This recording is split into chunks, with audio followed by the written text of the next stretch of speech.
मध्ये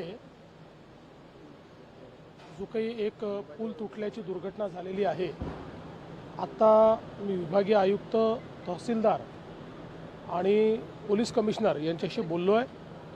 आत्ता प्राथमिक माहिती एवढीच आहे की हा पूल तुटलेला आहे, त्याच्यामध्ये काही लोक जखमी झाले, त्या जखमींना हॉस्पिटलमध्ये नेलेलं आहे आणि त्यासोबत काही लोक अडकलेले आहेत, त्यांच्याकरता NDRFची टीम त्या ठिकाणी पोहोचते आहे, त्यांना रेस्क्यू करण्याकरता।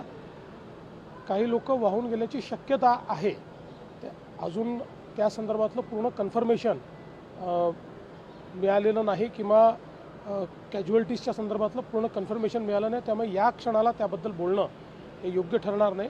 पूर्ण माहिती याची मिळाल्यानंतर याच्यावर आपल्याला माहिती देता येईल। आत्ता प्रशासन तातडीनं सगळी मोबिलायझेशन करून आणि लोकांना कसा दिलासा देता येईल अशा प्रकारचा प्रयत्न चाललेला आहे। Like, comment, and subscribe.